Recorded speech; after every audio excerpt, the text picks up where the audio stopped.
A billionaire gave a homeless single mother his unlimited credit card and walked away. Less than 1 hour later, a transaction receipt appeared on his phone. It wasn't food. It wasn't clothes. It wasn't a 5-star hotel booking. It was something he couldn't ignore. Instantly, he knew there would be consequences. Because in that moment, she made a decision that would rewrite her future and expose a truth neither of them was ready to face. 37-year-old Brennan Ashford had stopped believing in human goodness years ago. As CEO of Ashford Global Industries, a pharmaceutical empire worth $11.3 billion, he'd watched people lie, manipulate, and betray for far less than pocket change. His penthouse suite overlooking Boston Harbor had windows that stretched 12 feet high, art worth millions hanging on walls that echoed with expensive emptiness. He owned vacation homes in 3 countries. His watch cost more than most people earned in a year. Yet every morning, he woke up feeling like a man drowning in shallow water.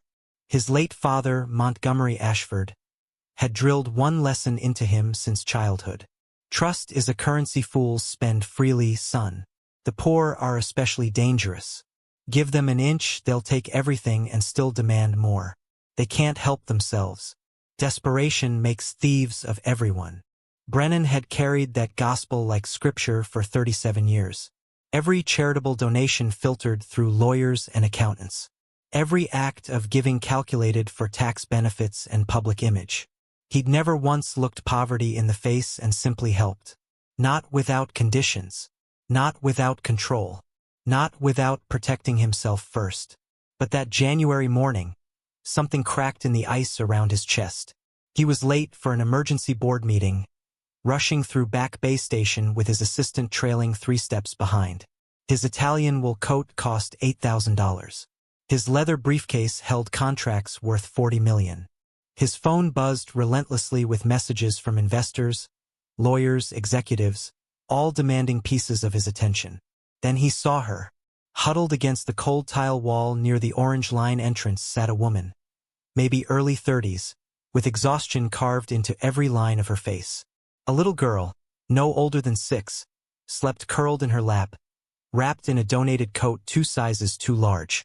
The woman's arms were locked around the child like a fortress made of flesh and bone and desperate love. A piece of cardboard rested beside them. Black marker, shaky letters. Single mother. Lost our home. Anything helps. God bless you. Brennan stopped walking. His assistant nearly crashed into him. Mr. Ashford, the board is waiting. We have exactly 9 minutes to. Wait here, Brennan said. His voice distant, disconnected from the urgency around him. He approached slowly, expensive shoes clicking against subway tile, unsure why his body moved when every logical part of his brain screamed to keep walking. Homeless people were everywhere in Boston. This wasn't special. This wasn't different. This was just another casualty of a system he'd helped build. Except something about her stopped him cold. When the woman looked up, there was no performance in her eyes. No rehearsed desperation or practiced plea. Just bone-deep exhaustion. The kind that settles into marrow after months of carrying weight no single person should bear. Her lips were chapped from winter wind. Her fingernails were clean but ragged. She'd given up on vanity but not on dignity. I'm sorry, she said immediately, voice rough from cold and disuse. We're not bothering anyone. We can move if we need to. Her apology for existing hit Brennan harder than any business loss ever had. What's your name? He asked, kneeling down despite the protests of his expensive pants touching filthy subway floor. She blinked, surprised that kindness wore a suit that expensive. Sutton, she said quietly. Sutton Reeves. And your daughter? The woman's arms instinctively tightened around the sleeping child. Protective. Primal. Her name is Indy. She just turned 6 last week. Brennan studied Sutton's face.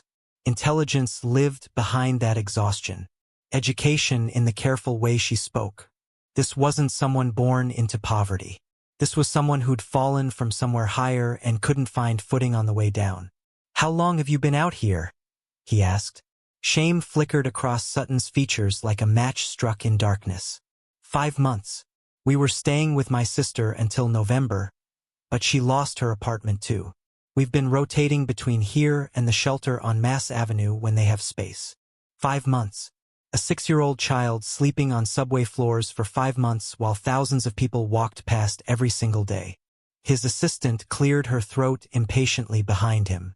Mr. Ashford, we really must. Brennan raised one hand, silencing her without breaking eye contact with Sutton. His father's voice echoed in his skull. The desperate will bleed you dry and smile while doing it. Maybe it was time to test that theory himself. To prove once and for all whether his father had been right or whether Brennan had spent 37 years believing a lie that protected his wallet but poisoned his soul. Brennan reached into his pocket and pulled out his wallet. Sutton's eyes widened slightly, probably expecting a few bills if she was lucky. Maybe $20. Maybe $50 if the universe felt generous. Instead, Brennan pulled out a sleek black credit card. Platinum edges. Raised numbers. No spending limit. No restrictions. Just pure, unrestricted access to wealth most people couldn't comprehend in their wildest dreams. Sutton stared at it like he'd pulled out a weapon. Take it, Brennan said, holding the card between them like a bridge between two different worlds. I don't understand, Sutton stammered, pulling Indy closer as if the card itself might hurt them. It's yours for 24 hours, Brennan explained, his voice steady despite the chaos of doubt screaming inside his head. Buy whatever you want. No limits. No questions. No conditions. Sutton's hands began to tremble. Sir, this has to be some kind of trick. People don't just hand out credit cards to strangers. Especially not to people like me. I want to see something, Brennan said, and for the first time in years he spoke complete truth. I want to see what someone with nothing does when given everything. I want to test something my father taught me. Prove him right or prove him wrong. He pressed the card into her palm. Her fingers were ice cold, rough from exposure, shaking like leaves in a storm. Why me? Sutton whispered, tears pooling in eyes that had cried themselves empty months ago. Brennan looked at Indy, sleeping peacefully despite the cold, despite the noise, despite the absolute instability of her entire world. He thought about his own childhood. Nannies and private schools and skiing in Switzerland. Every need met before he could even name it. This child had nothing except a mother who refused to let go. Because I'm tired of assumptions, Brennan said quietly. Because I want to believe there's still something good left in people who've lost everything. Prove my father right or prove him wrong. Either way, I'll finally know the truth. Sutton closed her fingers around the card slowly, like someone touching fire for the first time and expecting to be burned. 24 hours, Brennan repeated, standing up. His knees ached from kneeling on frozen tile. Spend whatever you want. There's no pin. Just sign your name. I'll find you here tomorrow morning. Same time. Same place. His assistant looked physically ill. Mr. Ashford, this is highly irregular. We should at least establish parameters, legal protection. No parameters, Brennan said firmly, his eyes still locked on Sutton. No protection, just trust. The word felt foreign in his mouth. Trust. He'd spent decades avoiding it like a disease. Sutton opened her mouth to speak, but no sound came out.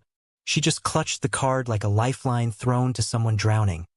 Her entire body shaking with emotions Brennan couldn't begin to name. As he walked away, his father's voice whispered warnings in his head. She'll drain your account. She'll disappear into the night. You're a fool, Brennan. A sentimental, naive fool. But another voice, quieter, more fragile, whispered something different. What if she doesn't? Brennan didn't sleep that night. His penthouse felt cavernous and cold despite the heating system that cost more than a car. He stood at the window, staring at Boston's glittering skyline, wondering if somewhere down there, Sutton and Indy were finally warm for the first time in months. He pulled out his phone, opened his banking app. The credit card was linked to his personal account. He could track every transaction in real time, every purchase, every location, every choice she made. For hours, nothing. Midnight came and went. 1 a.m., 2, 3, still nothing. Why wasn't she spending? Was she afraid? Did she think it was a trap? Or worse, was she planning something big? Waiting for stores to open? Preparing to maximize every possible dollar? At 6:23 a.m., his phone buzzed. Transaction: $37.84. Location: 24-hour CVS, downtown crossing. Brennan's pulse spiked. He clicked for details, but the app only showed the amount. Not what was purchased. Just numbers. Then another notification. Transaction: $52.19. Location: Target, South Bay. Then another. $28.63. Dunkin' Donuts. His chest tightened. Not with anger, but with something stranger. Anticipation. She was spending, yes, but carefully. Modestly. These weren't the transactions of someone drunk on sudden wealth. These were the purchases of someone desperately practical. By 8:47 a.m., Brennan couldn't wait anymore. He called his driver. "Cancel everything today," he told his assistant when she called, panicked about the missed board meeting. "Mr. Ashford, you have 4 critical meetings and the investors are furious." "I don't care," Brennan said, surprising himself with how much he meant it. "Cancel it all. Reschedule. Handle it. I don't care how." He dressed quickly, grabbed his coat, and had his driver take him to Back Bay Station.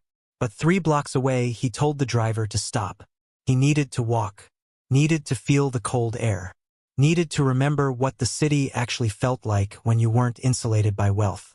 When he reached the Orange Line entrance, Sutton was exactly where he'd left her. But everything else had changed. Indy was awake now, sitting beside her mother wearing a brand new purple winter coat with a fur-lined hood. Her hair had been brushed, pulled back with a small butterfly clip. She clutched a new stuffed elephant, hugging it like treasure while she colored in a fresh coloring book with crayons still smelling like the package. Sutton saw Brennan approaching and immediately stood up, the credit card already in her trembling hand. "I was going to return it," she said quickly, panic edging her voice. "I promise I was. I just needed to get a few things first. Basic things. Necessary things." "Keep it," Brennan said gently, raising both hands. "You still have hours left." Sutton's shoulders sagged with something between relief and confusion. "I don't understand you." "That makes 2 of us," Brennan admitted. He glanced at Indy, who was watching him with wide, curious brown eyes. "You bought her a coat." "She was freezing," Sutton said simply, as if that explained everything. And perhaps it did. Perhaps that was the only explanation that mattered. Brennan knelt down to Indy's level, careful not to startle her. "That's a nice elephant. What's her name?" Indy hugged the toy tighter, shy but smiling. "Stella," she whispered. "That's a beautiful name," Brennan said softly, his throat tight for reasons he couldn't explain. He looked up at Sutton. "What else did you buy?" Sutton hesitated, then slowly pulled 2 crumpled receipts from her pocket and handed them over like evidence in a trial she was certain to lose. Brennan scanned the first receipt. Children's winter coat. Size 6. Children's boots. Waterproof. Socks. 3-pack. Children's underwear. Pack of 7. Stuffed elephant toy. Coloring books. Crayons. Children's multivitamins. Band-Aids. Neosporin. Children's cold medicine. His throat tightened. Every single item was for Indy, not one thing for herself. The second receipt was from a grocery store.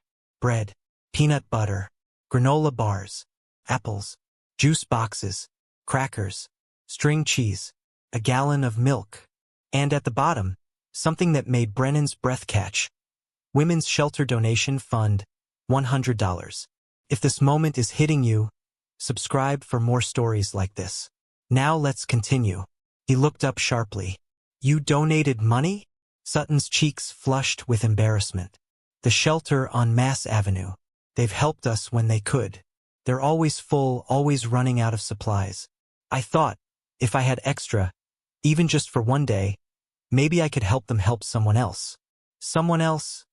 Brennan repeated, his voice barely functional. "You're homeless. You've been sleeping on subway floors for 5 months. And you gave money to help other people. There are women there with babies, Sutton said quietly. With teenagers. With disabilities. Some of them have it so much worse than we do. I know what it's like to need help and have nowhere to turn. If I could give back even a little, even for one day, I had to. Brennan stared at the receipts. His father's voice was completely silent now, obliterated by the truth printed on thermal paper. This woman, who had every reason to be selfish, who had every justification to think only of herself and her daughter, had spent a billionaire's money on necessities, medicine, and charity. Not liquor, not designer clothes, not jewelry or electronics or anything remotely self-indulgent. Just survival, just kindness, just love. You didn't buy anything for yourself, Brennan said, his voice strained. Not a single thing. Sutton shook her head. Indy comes first. She always comes first. I can manage. I've managed this long. But she deserves better. She deserves to be warm, to be safe, to be a child. Brennan looked at Indy, coloring a picture of a butterfly with fierce concentration. Stella the elephant tucked under her arm. A child who'd spent 6 years learning that the world was cold and unstable but who still smiled, still colored, still hoped. For the first time in his life, Brennan Ashford felt genuinely small. Not in wealth, not in power, but in character, in humanity, in basic human decency.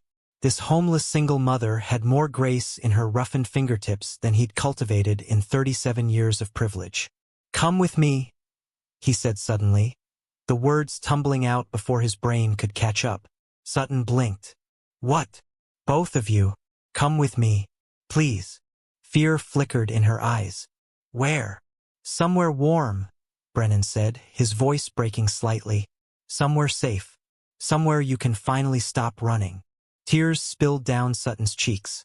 She looked at her daughter, then at the man kneeling before them, and for the first time in 5 months, she allowed herself to believe that maybe, just maybe, not everyone in the world was cruel. Brennan took them to the Four Seasons first. Not his penthouse that felt too invasive, too overwhelming. Instead, he booked a corner suite overlooking the public garden, with 2 bedrooms, a full kitchen, and windows that let in actual sunlight instead of fluorescent subway glare. Sutton stood in the doorway, frozen, unable to cross the threshold. It's okay, Brennan said gently. This is yours, for as long as you need it. No conditions, no expectations, just safety. Indy, unburdened by adult disbelief, ran inside immediately, her new boots squeaking on polished hardwood. She touched everything with wonder. The velvet couch, the heavy curtains, the bowl of fresh fruit on the marble counter. Mama, look, Indy called, pointing at the bathroom. There's a bathtub, a really big one, like in the movies. Sutton finally stepped inside, moving like someone walking through a dream that might shatter at any moment. She set down the plastic bag that held everything she owned, literally everything that remained of her previous life, and turned to Brennan with tears streaming freely. I don't understand, she whispered, voice fracturing. Why are you doing this? What do you want from us? Brennan had been asked that question 1,000 times in business.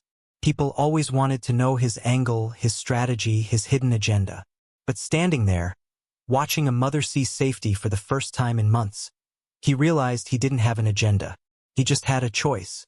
You reminded me what money is actually for, he said quietly. I'd forgotten. Or maybe I never knew.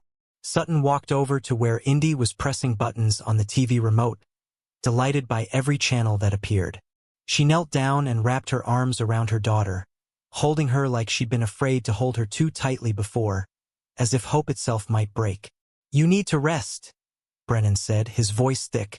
Order room service. Take a real bath. Sleep in an actual bed. I'll come back tomorrow morning. We'll figure out the next steps then. Next steps? Sutton asked, confusion and fear mixing in her expression. Housing, employment, school for Indy, healthcare, childcare, stability. Brennan listed them like a business plan because that's what his brain did. It solved problems systematically. None of this has to be temporary, unless you want it to be. Sutton stared at him like he'd just spoken a language she'd forgotten existed. You're serious. Completely. You're a stranger. We're nobody. We're just two people who got unlucky and couldn't climb back out. You were nobody, Brennan corrected gently. Now you're someone I care about. Now you matter. Now you have someone who won't let you fall again. Sutton opened her mouth to argue, to protest, to explain all the reasons this couldn't be real. But exhaustion won. 5 months of hypervigilance and fear and sleeping with one eye open came crashing down. She sank onto the couch, her body folding like someone who'd been holding up the sky and could finally let it rest on something stronger. Thank you, she whispered. And the words carried the weight of 5 months of suffering compressed into 2 syllables. Brennan nodded, his throat too tight to speak. Get some rest, Sutton. You're safe now. Both of you. As he left the suite, he heard Indy's delighted laughter echoing behind him, and Brennan Ashford realized he was smiling. Not the calculated, camera-ready smile he used in boardrooms, but something genuine, something human, something his face had almost forgotten how to do. That night, Brennan made phone calls, not to lawyers or PR teams or financial advisors, but to people who actually helped: social workers, housing advocates, job placement specialists, education coordinators. He used his name not as a weapon, but as a key to open doors that had been slammed in Sutton's face for months. By morning, he had options. Real, tangible, sustainable options.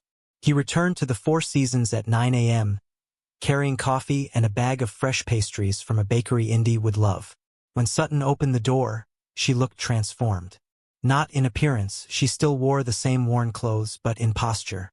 In the way she stood straighter. In the way her eyes held something other than perpetual fear. Indy was drawing at the table, humming a song about butterflies. Stella sat proudly beside her, overseeing the artwork. Morning, Brennan said, handing Sutton the coffee. She took it with both hands, inhaling the steam like a memory she'd thought was lost forever. Real coffee. From an actual coffee shop. I forgot what that was like. They sat together while Indy colored, and Brennan laid out the plan.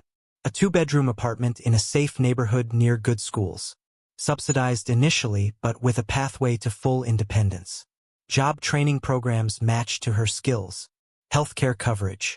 Indy enrolled in 1st grade at a public school with excellent ratings and a before and after care program.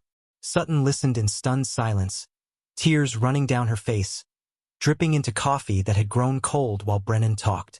This isn't charity?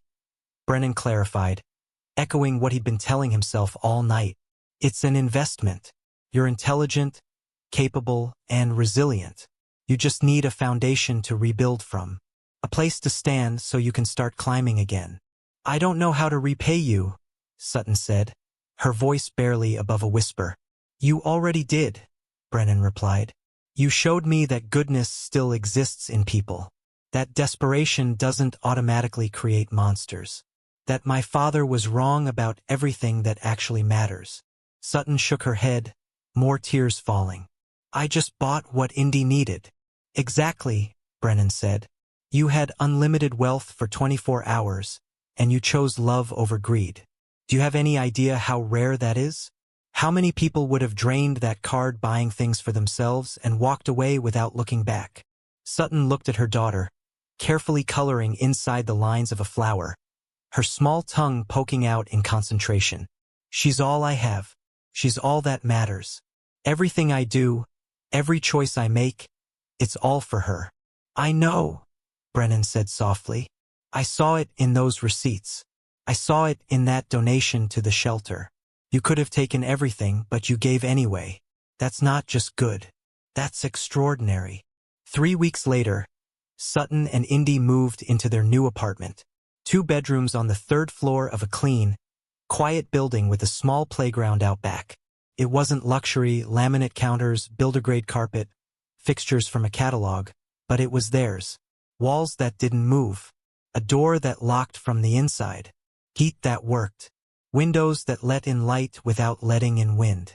Brennan helped them move in, carrying boxes, assembling furniture from IKEA, laughing when Indy insisted on supervising, by placing Stella on every flat surface and declaring it decorated. She's very particular about interior design, Sutton joked, watching her daughter arrange stuffed animals with the seriousness of an architect. Brennan didn't mind. For the first time in years, he felt useful. Not powerful. Not influential. Not wealthy. Just useful. Just present. Just human. That evening, after Indy fell asleep in her new bed, her very first bed that wasn't a couch or a floor or someone else's charity, Sutton and Brennan stood in the small living room, exhaustion and gratitude hanging thick between them. "I start the workforce development program next Monday," Sutton said. "Medical coding and billing. The stable work. Good benefits. A real career path." "You're going to be incredible at it," Brennan said, and he meant it. Sutton looked around the apartment, her eyes glistening in the lamplight. "I keep waiting to wake up back at the subway station, to realize this was all some elaborate dream I had while freezing on concrete." "It's real," Brennan assured her. "It's yours. No one can take it away." She turned to face him, her voice breaking around the edges. "Why did you choose us? Out of all the people you could have helped, out of everyone in this city who's struggling, why me and Indy?" Brennan had thought about that question every day since that morning at the subway station. He'd analyzed it like a business decision, broken it down into logical components. But the truth was simpler and more complicated than logic. "Because you looked at your daughter the way my mother used to look at me," he said quietly. "Before she died. Before my father turned cold and bitter and taught me that trust was weakness. You looked at Indy like nothing else in the world existed. Like you'd burn down the universe to keep her safe. And I realized I'd spent 37 years believing people like you didn't exist anymore." Sutton wiped her eyes. "You gave us a future." "No," Brennan said. "You already had a future. I just helped you reach it. You did the hard part. You survived. You kept Indy safe. You stayed good when the world gave you every reason to be bitter. That's all you. I just removed some obstacles." Sutton smiled through tears. "You're different than I expected. When I first saw you at the station, in your expensive coat with your expensive briefcase, I thought you'd be cold. Cruel, maybe. Indifferent at best." "I was all of those things," Brennan admitted. "You changed that. You and Indy. You reminded me that wealth is worthless if it doesn't multiply meaning." They stood in comfortable silence, the apartment settling around them with creaks and hums that sounded like peace. Indy's soft breathing drifted from the bedroom. Traffic hummed distantly outside. The radiator clicked on, flooding the space with warmth. For the first time in 5 months, Sutton looked relaxed. And for the first time in 37 years, Brennan felt like his life had actual purpose. Months passed. Sutton completed her training program with honors, landed a position at Boston Medical Center with full benefits and regular hours.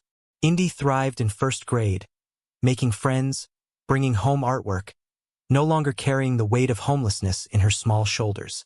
Brennan visited often, not as a benefactor checking on an investment, but as a friend. Someone who attended Indy's school talent show where she sang, "Twinkle, Twinkle, Little Star," off-key, but with complete confidence. Someone who helped Sutton navigate apartment maintenance when the sink started leaking. Someone who showed up on difficult days and didn't need to be asked. He learned things about himself he'd never known.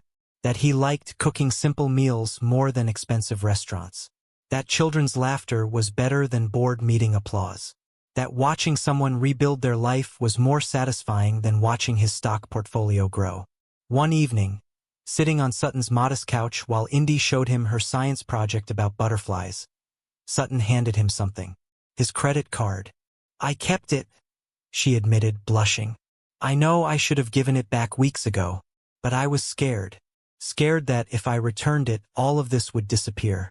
That it was only real as long as I held onto that piece of plastic." Brennan smiled, closing her fingers back around the card. "Keep it." "Brennan, I can't." "Emergency fund," he said simply. "For Indy. For unexpected expenses. For peace of mind. You've proven exactly what you do with it. You've proven I can trust you more than I trust most people I've known for decades." Sutton stared at the card, then at him. "You really mean that?" "Completely." She wiped her eyes, laughing through tears. "You're the strangest billionaire I've ever met." "How many billionaires have you met?" Brennan teased. "Just you," Sutton admitted. "But I'm pretty sure you're the strange one." "Good," Brennan said. "I'd hate to be predictable." 2 years later, Brennan stood at a podium in front of hundreds of people. Investors, journalists, philanthropists, politicians. He was announcing something new. Something that would have made his father turn in his grave. The Ashford Foundation for Family Stability. Comprehensive support for single parents facing homelessness. Emergency housing. Job training. Childcare. Healthcare. Education support. No applications. No bureaucracy. No degrading processes. Just help, extended with dignity, to people who'd been failed by every other system. And sitting in the front row, wearing a simple blue dress she'd bought with her own paycheck, holding Indy's hand, was Sutton Reeves. No longer homeless, no longer desperate, no longer invisible. Just a mother who'd survived hell and found her footing on the other side. Brennan caught her eye during the speech and she smiled. The kind of smile that said everything words couldn't. Gratitude, pride, friendship, hope. He thought about that January morning at Back Bay Station. About a credit card extended like a test. About his father's warnings that the desperate would destroy him. But his father had been wrong about everything. The desperate weren't dangerous. They were human, capable of extraordinary love, remarkable resilience, and stunning generosity when given the smallest opportunity. Sutton Reeves had taught him that, had shattered his assumptions with receipts for children's coats and shelter donations. Had broken his heart open in the best possible way. After the press conference, reporters swarmed with questions. But Brennan only cared about two people. He found Sutton and Indy outside, near the fountain in front of the building. "You did it," Sutton said, tears streaming down her face. "You're really doing this. You're going to help so many families." "We're doing this," Brennan corrected. "I want you on the foundation board. I want your voice. Your perspective, your experience. I need someone who's been there, someone who understands what it's really like." Sutton looked shocked. "Me? On a board? Brennan, I don't have any experience with." "You have the only experience that matters," Brennan interrupted. "You survived. You stayed good. You know exactly what families need because you needed it. You're perfect for this." Indy tugged on Brennan's sleeve. "Mr. Brennan, does this mean more people will get homes like we did?" Brennan knelt down to her level, now 8 years old, thriving, no longer the frightened child sleeping on subway floors.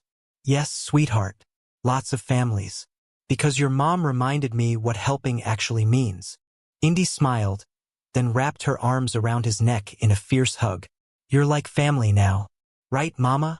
Sutton wiped her eyes, nodding. "Right, baby. He's family." Brennan felt something crack open in his chest. Something that had been frozen solid for 3 decades. His father had taught him that trust was weakness, that kindness was naive, that the poor would destroy him. But Sutton had taught him something different, something true. That wealth without compassion is just numbers. That power without purpose is just noise. That the richest thing a person can own isn't money. It's the ability to look someone in the eyes and say, "I see you. You matter. I'll help you stand." As they walked through Boston together, a billionaire, a single mother, and a little girl clutching a worn stuffed elephant, Brennan realized he'd finally found what he'd been searching for his entire life. Not more money, not more power, not more control, just meaning, just purpose, just the knowledge that his existence made someone else's life better. Sutton had given him that, had broken his heart wide open with kindness and survival and love. And he would spend the rest of his life grateful that one freezing January morning, he'd stopped walking and looked poverty in the face and found humanity staring back. The test he'd designed for Sutton had actually been a test for himself. And he'd finally, miraculously, passed. Thank you for watching. Take a few seconds to subscribe, like and share this story to people you love. See you on the next one. Love you.